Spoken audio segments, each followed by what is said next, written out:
ಕೇಶವ ದೇವಾಂಗ ಮಾನ್ಯ ಜಿಲ್ಲಾ ನಿರ್ದೇಶಕರು ಗದಗ್ ಇವರ ವತಿಯಿಂದ ಜಿಲ್ಲಾ ಶ್ರೀ ಕ್ಷೇತ್ರ ಧರ್ಮಸ್ಥಳ ಗ್ರಾಮಾಭಿವೃದ್ಧಿ ಯೋಜನೆ ಬಿಸಿ ಟ್ರಸ್ಟ್ ರೋಣ ಪೂಜ್ಯ ಡಾಕ್ಟರ್ ಡಿ ವೀರೇಂದ್ರ ಹೆಗಡೆ ಅವರು ಶ್ರೀ ಕ್ಷೇತ್ರದಿಂದ ಅನುದಾನ ಬಿಡುಗಡೆ ಆದ ಡಿಡಿಯನ್ನು ರೋಣ ತಾಲೂಕಾ ಸೌಡಿ ವಲಯ ಚಿಕ್ಕಮಣ್ಣೂರು ಕಾರ್ಯಕ್ಷೇತ್ರದ ಕಲ್ಮೇಶ್ವರ ದೇವಸ್ಥಾನದ ಅಭಿವೃದ್ಧಿಗೆ ಮಾನ್ಯ ಜಿಲ್ಲಾ ನಿರ್ದೇಶಕರಾದ ಕೇಶವ ದೇವಾಂಗ ಇವರು ಶ್ರೀ ಕಲ್ಮೇಶ್ವರ ದೇವಸ್ಥಾನಕ್ಕೆ 1 ಲಕ್ಷ ರೂಪಾಯಿ ಡಿಡಿಯನ್ನು ಕಮಿಟಿ ಅಧ್ಯಕ್ಷರು ರುದ್ರಗೌಡ ಪಾಟೀಲ್ ಇವರಿಗೆ ಸಮಿತಿ ಸದಸ್ಯರು ಮತ್ತು ಊರಿನ ಗಣ್ಯರ ಸಮ್ಮುಖದಲ್ಲಿ ಹಸ್ತಾಂತರಿಸಲಾಯಿತು.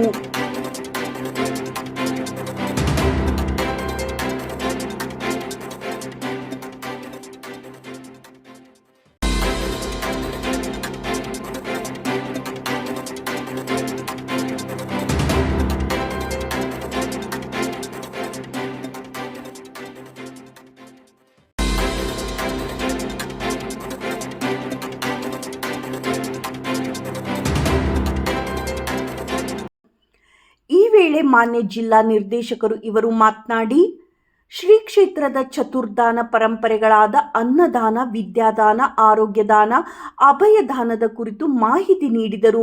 ಯೋಜನೆಯ ಕಾರ್ಯಕ್ರಮಗಳಾದ ಗ್ರಾಮದ ಅಭಿವೃದ್ಧಿ, ಆರ್ಥಿಕ ಸಬಲೀಕರಣ, ಸಂಘಟನೆಯ ಮೂಲಕ ಸ್ತ್ರೀ ಸಬಲೀಕರಣ, ಸಂಘಗಳಿಗೆ ರಾಷ್ಟ್ರೀಕೃತ ಬ್ಯಾಂಕ್ನಿಂದ ಆರ್ಥಿಕ ಸೌಲಭ್ಯ ಒದಗಿಸುವುದು, ನಿರ್ಗತಿಕರಿಗೆ ಮಾಶಾಸನ ವಿತರಣೆ ಒದಗಿಸುವುದು, ವಾತ್ಸಲ್ಯ ಕಾರ್ಯಕ್ರಮದಡಿಯಲ್ಲಿ ನಿರ್ಗತಿಕರಿಗೆ ಮನೆ ಕಟ್ಟಿಸುವುದು, ಸ್ವಸಹಾಯ ಸಂಘದ ಸದಸ್ಯರ ಮಕ್ಕಳಿಗೆ ಅನುಕೂಲವಾಗುವಂತೆ ವೃತ್ತಿಪರ ಶಿಕ್ಷಣಕ್ಕೆ ಸುಜ್ಞಾನ ನಿಧಿ ಶಿಷ್ಯ ವೇತನ ಒದಗಿಸುವುದು, ಶಾಲೆಗಳಿಗೆ ಬೆಂಚ್ ಡೆಸ್ಕ್ ಕೊರತೆ ಇದ್ದಲ್ಲಿ ಶಾಲೆಗಳಿಗೆ ಒದಗಿಸುವುದು, ಸಮುದಾಯ ಅಭಿವೃದ್ಧಿ ಕಾರ್ಯಕ್ರಮ ಅಡಿಯಲ್ಲಿ ಸರ್ಕಾರಿ ಶಾಲೆಗಳಿಗೆ ಜ್ಞಾನದೀಪ ಶಿಕ್ಷಕರನ್ನು ಒದಗಿಸುವುದು, ಭೂಮಿ ತಾಯಿಯನ್ನು ರಕ್ಷಿಸುವ ನಿಟ್ಟಿನಲ್ಲಿ ಜೀವಜಲವನ್ನು ರಕ್ಷಣೆ ಮಾಡುವ ಕೆರೆಗಳ ಜೀರ್ಣೋದ್ಧಾರ ಕಾರ್ಯವನ್ನು ಹಾಗೂ ಶುದ್ಧ ಕುಡಿಯುವ ನೀರನ್ನು ಒದಗಿಸುವ ನಿಟ್ಟಿನಲ್ಲಿ ಕುಡಿಯುವ ನೀರಿನ ಘಟಕವನ್ನು ಗ್ರಾಮಗಳಿಗೆ ಮಾಡುವ ಕಾರ್ಯವನ್ನು ಶ್ರೀ ಕ್ಷೇತ್ರ ಧರ್ಮಸ್ಥಳ ಗ್ರಾಮಾಭಿವೃದ್ಧಿ ಯೋಜನೆ ಕಳೆದ 45 ವರ್ಷಗಳಿಂದ ಮಾಡುತ್ತಾ ಬಂದಿರುತ್ತದೆ ಎಂದು ಹೇಳಿದರು.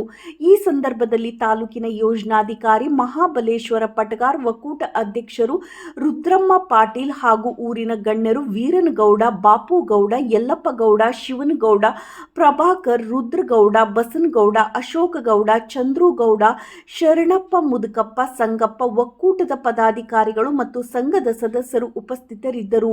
ಕಾರ್ಯಕ್ರಮವನ್ನು ವಲಯ ಮೇಲ್ವಿಚಾರಕರಾದ ಖಾದರ್ ಬಡಿಗೇರ್ ಅವರು ಆಯೋಜನೆ ಮಾಡಿದ್ದು, ರಿಯಾಜ್ ನಿರೂಪಣೆ ಮಾಡಿದರು.